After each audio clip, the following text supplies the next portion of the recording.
छुट्टी मनाने के लिए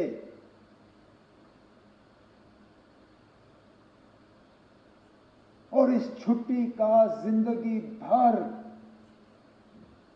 अब हमें खमियाजा भुगतना पड़ेगा।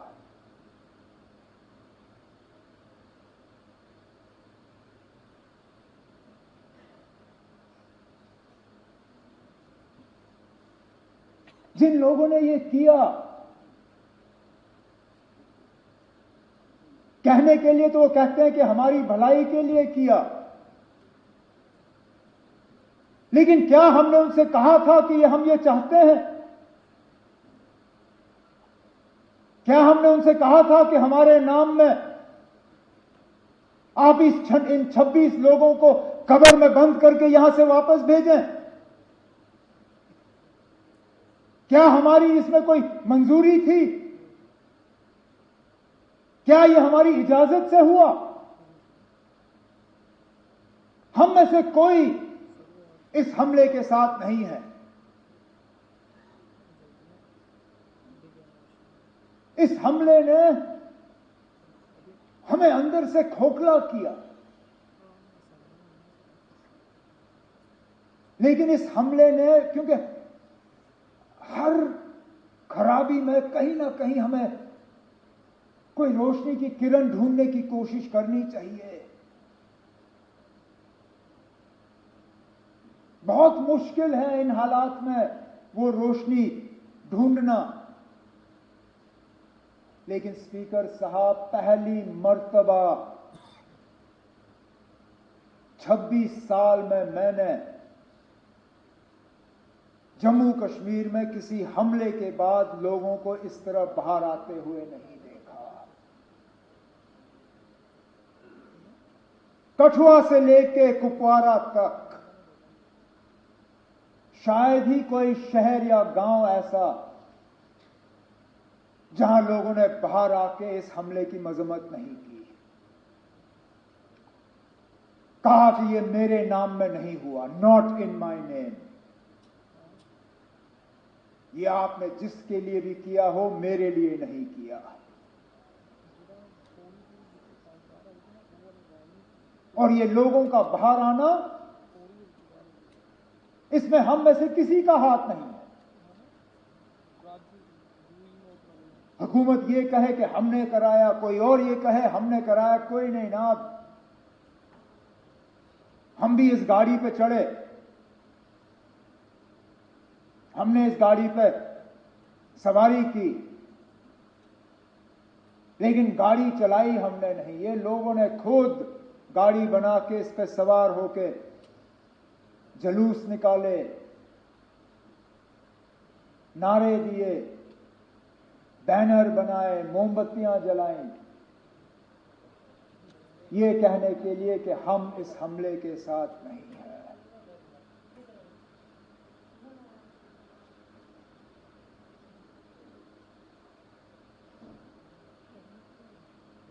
मिलिटेंसी, टेरर, दहशत, आतंकवाद,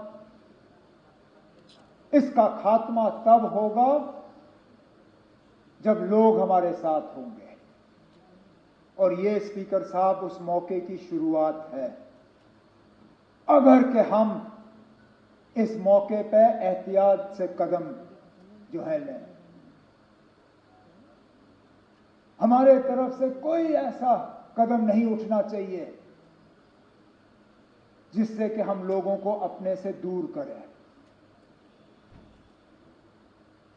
कोई हमारे तरफ से ऐसी बात नहीं होनी चाहिए या कोई एक्शन हमारे तरफ से जिससे ये जो अपने आप में पैदा हुआ इसको कहीं जख्म पहुंचे।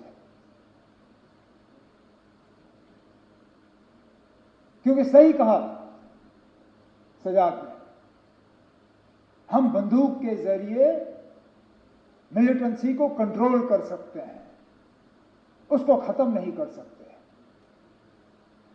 खत्म तब होगा जब लोग हमारे साथ होंगे। और आज लगता है कि लोग अब वहां तक पहुंच रहे हैं। स्पीकर साहब, मस्जिदों में जुमा नमाज से पहले 2-2 मिनट की खामोशी इख्तियार की गई। जामा मस्जिद श्रीनगर, ये शायद बाकी मुल्क में लोग इतना इस चीज को समझेंगे नहीं। आप और मैं समझते हैं ना। हम समझते हैं किसी हमले के बाद उस मस्जिद में 2 मिनट की खामोशी का मतलब क्या है।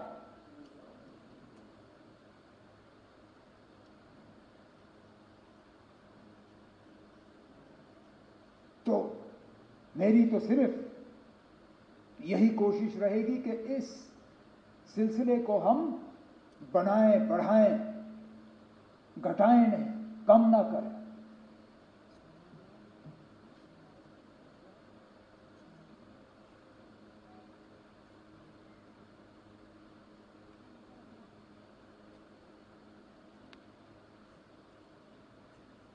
आफतनार के उस नौजवान आदिल के बारे में क्या कहें। अब जान की परवाह सबको होती है, लेकिन अपनी जान की फिक्र ना करते हुए टूरिस्टों को, अपने मेहमानों को बचाने के लिए वो अपनी जान की कुर्बानी दे गया। भागता तो कौन उसको कुछ कहता।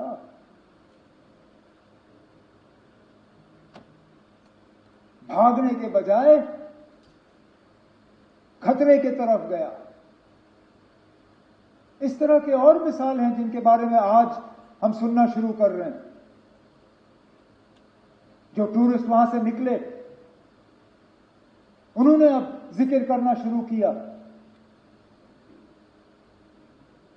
किसी एक ने वहां लोकल पोनी वाले को कहा कि मेरी बीवी और बच्चे को ले जाओ, इनको बचाओ, मुझे यहां छोड़ दो। और उसने कहा मैं ना आपकी बीवी को कुछ होने दूंगा, ना आपके बच्चे को कुछ होने दूंगा, ना आपको कुछ होने दूंगा। इनको कुछ होने से पहले इनको मेरे ऊपर से गुजरना होगा। और छुपा के उनको सलामत रखा। जख्मियों को अपने कंधों पे पहाड़ से नीचे उतार के अस्पताल, एम्बुलेंस तक पहुंचाया।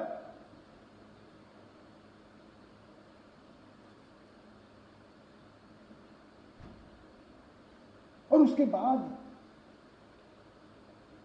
जिस तरह लोकल लोगों ने मदद करने की कोशिश की,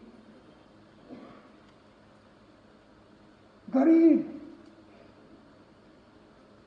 वो शिकारा वाला जो डल लेक पे फल बेचता है,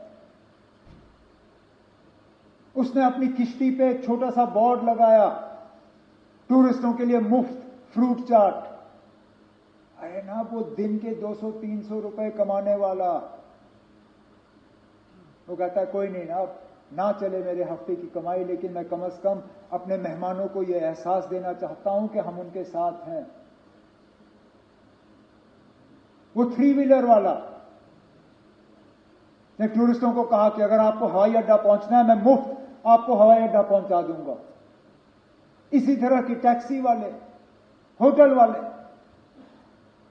होटल वालों ने अपने कमरे खोले और कहा आप यहां रहिए। जिन्होंने गुलमर्ग छोड़ के, पहलगाम छोड़ के, सोनमर्ग छोड़ के श्रीनगर भाग के आए, जिनके पास रहने की जगह नहीं थी,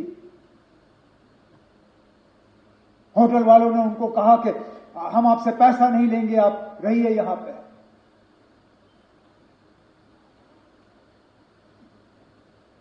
मैं सलाम करता हूं। यही है हमारी मेहमान नवाजी। उसके साथ साथ उनका शुक्रिया करता हूं कि उन्होंने ये किया। जम्मू कश्मीर के बाहर हमारे कुछ स्टूडेंट्स, हमारे कुछ रहने वालों को कुछ जगहों पे तकलीफ हुई,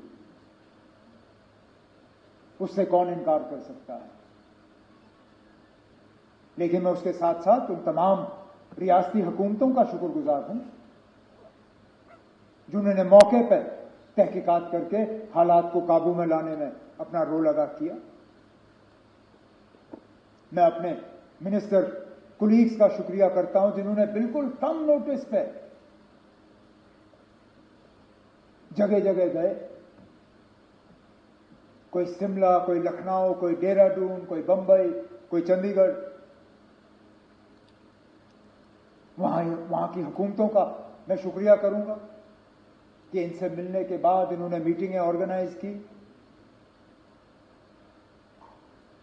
हम अपने तरफ से एक सिस्टम जो है वो तैयार करना चाहते हैं, सोशल मीडिया और व्हाट्सएप वगैरह का इस्तेमाल करते हुए, ताकि एक नोडल पॉइंट हमें मिले।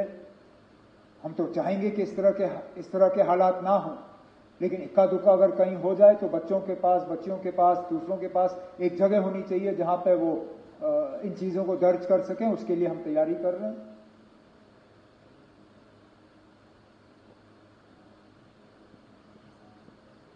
बदकिस्मती से सोशल मीडिया में जहां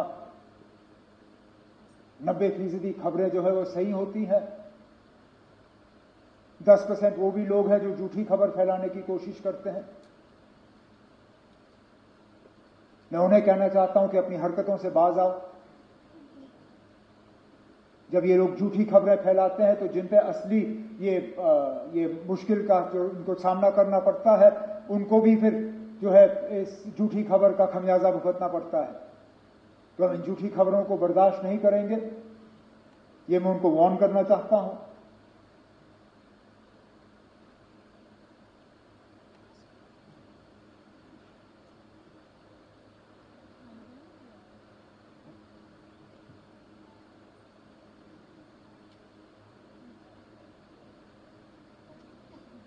स्पीकर साहब,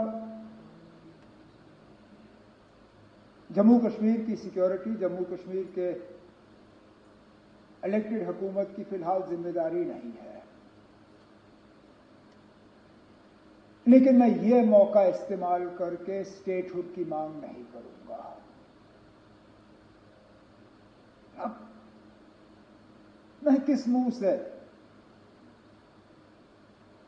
इस पहलगाम के वाकये को इस्तेमाल करके मरकज से कहूंगा ना अब मुझे स्टेटहुड दो। मेरी क्या इतनी सस्ती सियासत है? मुझे क्या इन 26 लोगों के मरने की इतनी कम कदर है कि मैं अब मरकज से जाके कहूंगा ना अब चलो 26 लोग मर गए, अब मुझे स्टेटहुड दे दो। स्टेटहुड की बात हमने पहले भी की, आगे भी करेंगे, लेकिन लानत हो मुझ पे अगर मैं आज ये कह के मरकज के पास जाऊं कि ना अब 26 मर गए, अब दे दो। देने की बात हम करेंगे, लेकिन इस मौके पर नहीं। इस मौके पर ना कोई सियासत, ना कोई बिजनेस रूल्स, ना कोई स्टेटहुड, ना कुछ और। एक ही चीज ना, इस हमले की कड़ी निंदा और उन 26 लोगों के साथ दिल की गहराइयों से हमदर्दी और ताज़ियत, और कुछ नहीं। ना आज नहीं, टेबल हम किसी और मौके पर थपथपाएंगे, आज नहीं। तो स्पीकर साहब, मैं अपनी बात को इसी चीज पर खत्म करते हुए इस हाउस के तमाम मेंबरों से गुजारिश करूंगा कि जो रेजोल्यूशन डिप्टी सीएम साहब के तरफ से हाउस के सामने पेश की गई है, आप इसको सामने रखें, और मैं उम्मीद करूंगा कि यूनानिमसली इसको पास करके हम मुल्क के सामने रखें। बहुत बहुत शुक्रिया।